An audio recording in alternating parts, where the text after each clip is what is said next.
Welcome again मेरा previous lecture ninth biology में हमने पढ़ा था regarding the types of cells basis on different characteristics, जिसमें हमने पढ़ा था prokaryotes, eukaryotes, mesokaryotes, arkaryotes and akaryotes. अब उसी बेसिस पे हम यहां पे सबसे पहले देखेंगे structure of the eukaryotic cell. तो सबसे पहले जो आज हमारा टॉपिक है that is the structure of eukaryotic cell. Structure of eukaryotic cell. Eukaryotic cell. अब इसी स्ट्रक्चर ऑफ यूकैरियोटिक सेल को हम यहां पे देखेंगे और देख लेते हैं कि इसमें क्या क्या आगे आता है।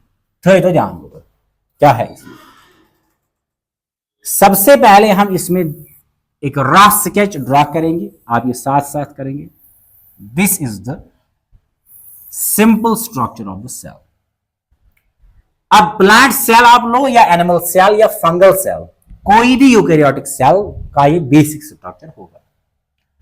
अब सेल की जो आउटर मेम्ब्रेन होगी इसमें प्रेजेंट होगा, ये कहलाएगी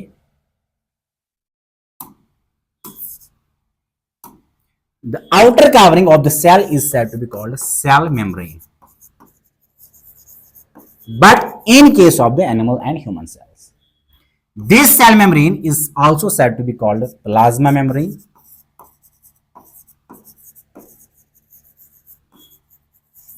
or it is also said to be called plasma lemma. ये प्लाज्मा लीमा कहलाता है। अब अगर हम यहां पे देख लेते हैं fungi, plants, bacteria and certain protists, और बैक्टीरिया इसमें भी हम इंक्लूड करेंगे, तो उनमें क्या प्रेजेंट होता है? उनमें एक आउटर कवरिंग प्रेजेंट होती है, जिस आउटर कवरिंग को हम बोलते हैं which is called the cell wall. ये होता है सेल वॉल। अब वन बाय वन हम इसको देख लेते हैं आगे, और इन 2 और 3 लेक्चर्स हम इस स्ट्रक्चर ऑफ सेल को करेंगे कंक्लूड, और फिर देखेंगे हम इंडिविजुअल इसके ऑर्गेनलीज क्या क्या है। तो सबसे पहले हम देख लेते हैं यहां पे जो आउटर स्ट्रक्चर है या आउटर मेम्ब्रेन या आउटर कवरिंग है, this is called cell wall. ये कहलाता है सेल वॉल। अब सेल वॉल किन किन में प्रेजेंट है, किन ऑर्गेनिज्म्स में प्रेजेंट है, यहां पे देख लेते हैं। सबसे पहले ये प्रेजेंट होता है इन केस ऑफ बैक्टीरिया, जिसको आप बोलते हैं किंगडम मोनिरा।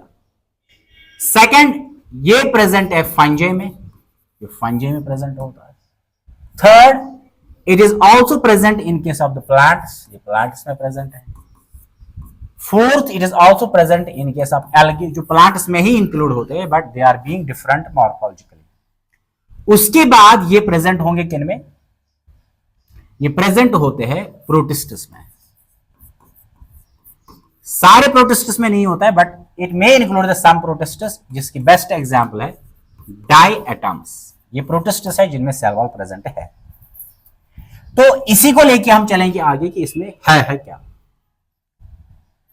अब सबसे पहले हम देख लेते हैं सेल वॉल किसमें प्रेजेंट है? बैक्टीरिया में। बैक्टीरिया, और in case of bacteria the cell wall is composed of organic substance called the PPG, which means peptidoglycan.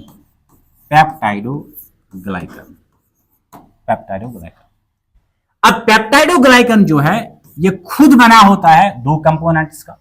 The one component is said to be called NAG and the another component is said to be called NAM. NAG और NAM, क्या मैंने बोला? Cell wall जो bacteria में है ये बना होता है एक ऑर्गेनिक सबस्टेंस का, जिसको हम बोलते हैं पीपीजी, दैट इज पेप्टाइडोग्लाइकन। अब पेप्टाइडोग्लाइकन जो है ये खुद बना होता है 2 कंपोनेंट्स का, one is NAG and another is NAM. अब नैग क्या है? नैग इज द एन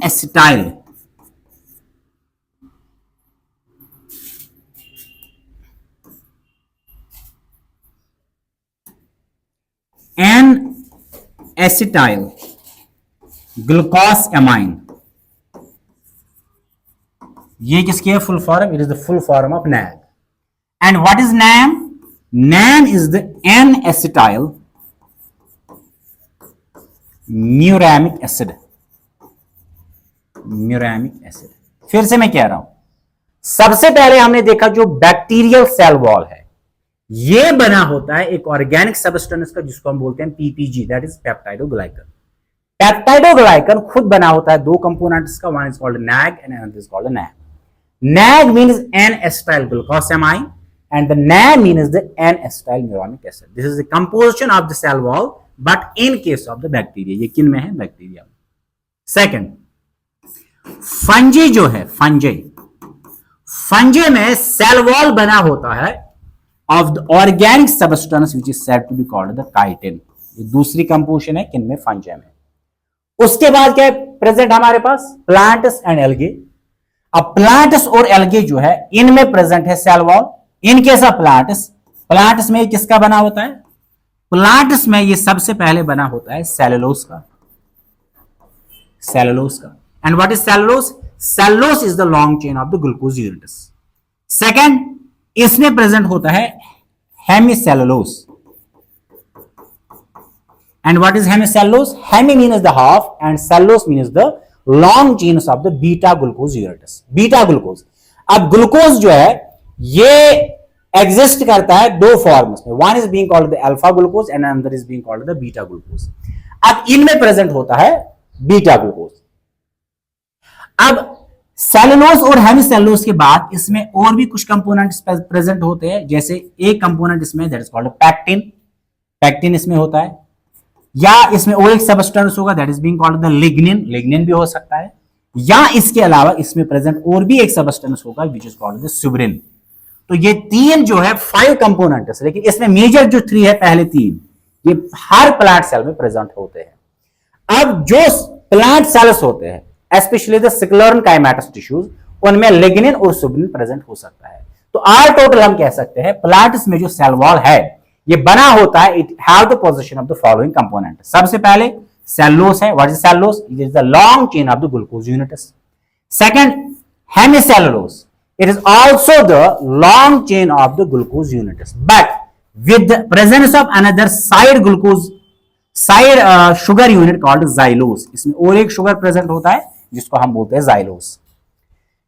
उसके बाद इसमें पैक्टिन है प्रेजेंट, इसमें लिग्निन है प्रेजेंट, इसमें सुब्रिन है present. These are or this is the composition of the cell wall in case of bacteria, in case of fungi, in case of plants.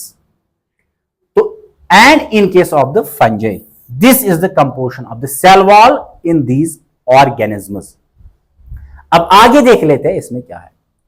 अब इसके इनसाइड जो नेक्स्ट मेम्ब्रेन इसमें present है जिसको हम बोलते हैं सेल मेम्ब्रेन, ये कहलाती है सेल मेम्ब्रेन,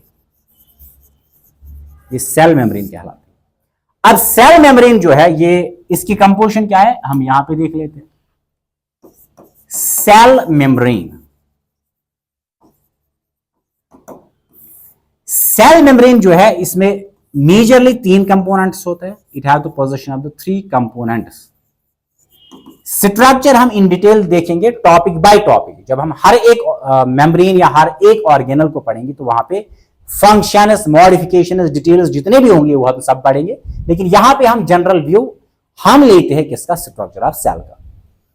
तो जो सेल मेम्ब्रेन है ये मेजरली बनी होती है 3 कंपोनेंट्स की। The first component is being called the lipids, या जिनको हम बोलते हैं फॉस्फोलिपिड्स, पहला कंपोनेंट है इसमें। सेकंड, इसमें प्रोटीन्स प्रेजेंट होंगे, it have the presence of proteins, proteins इसमें प्रेजेंट होंगे। और प्रोटीन्स इसमें प्रेजेंट होते हैं 3 टाइप्स के, ये आप सिर्फ पेन डाउन करोगे, आगे हम इसको डिटेल के साथ देख लेंगे। प्रोटीन्स क्या क्या होते हैं?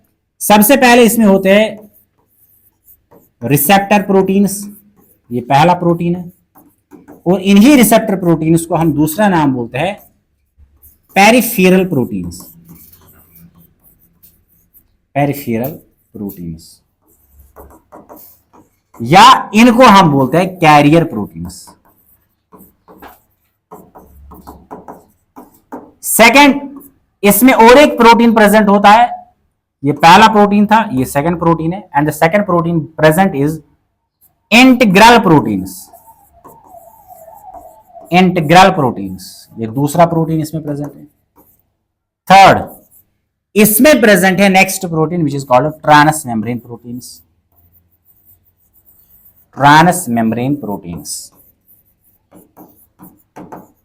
तो क्या मैंने कहा, पहला इसमें जो कंपोनेंट है that is the phospholipids, second इसमें कंपोनेंट है that is the proteins. Proteins three types के हैं, receptor proteins, these receptor proteins are also called peripheral proteins और कैरियर प्रोटीन्स। उसके बाद इसमें सेकंड प्रोटीन जो है दैट इज इंटीग्रल प्रोटीन्स, और तीसरा जो टाइप इसका प्रोटीन है that is called transmembrane proteins. अच्छा, उसके बाद जो तीसरा कंपोनेंट इसमें है that is the carbohydrate molecules. Carbohydrate molecules, और ये कार्बोहाइड्रेट मॉलिक्यूल्स जो है ये एक्ट करते हैं as signaling molecules. Signaling molecules. And what is the signaling molecules mean? Signaling molecules वो मॉलिक्यूल्स होते हैं जो किसी भी बायोलॉजिकल इंफॉर्मेशन को सेल से या तो बाहर ले जाएंगे या आउट ऑफ द सेल से, यानी कि सेल के सराउंडिंग से कोई भी इंफॉर्मेशन रिसीव करेंगे और डालेंगे किसमें? साइटोप्लाज्म में। These carbohydrate molecules act as the signaling molecules, यानी कोई भी सिग्नल जो सेल से या तो बाहर जानी है या जो अंदर आनी है, that is all the process or the function of the carbohydrate molecules and they act as the signaling molecules। तो क्या मैंने कहा, सेल मेम्ब्रेन बनी होती है तीन कंपोनेंट्स की। पहला है लिपिड्स जिनको हम बोलते हैं फॉस्फोलिपिड्स। स्ट्रक्चर हम इसको आगे नेक्स्ट लेक्चर में जब हम सेल मेम्ब्रेन को डिटेल के साथ पढ़ेंगे। सेकंड कंपोनेंट इसमें है दैट इज प्रोटीन्स, और प्रोटीन्स होते हैं थ्री टाइप्स के, receptor proteins, integral proteins and transmembrane proteins। Receptor proteins are also said to be called peripheral proteins or they are also called the carrier proteins।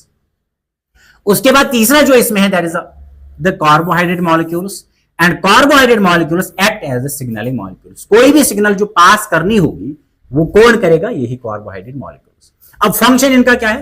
Lipids जो है phospholipids ये देते हैं structure to the cell membrane. Cell membrane का जो भी structure है that is all being given by the lipids. Second, proteins जो है, प्रोटीन्स का काम क्या होता है? That is the transport. कोई भी मॉलिक्यूल जो सेल में जाएगा या सेल से निकलेगा that is all being transported through the proteins. What type of proteins? These three types of proteins. उसके बाद जो है मैंने बोला है कौन सा? Carbohydrates. And what carbohydrates are called? These are called the signaling molecules. ये क्या करते हैं? ये किसी भी सिग्नल को पास ऑन करते हैं आउटसाइड ऑफ द सेल और inside into the cell. This was the general introduction regarding about the cell wall और cell membrane। अब इससे आगे हम जो इनर डिटेल्स इसमें प्रेजेंट है वो नेक्स्ट लेक्चर में हम देखेंगे। Till then very good bye.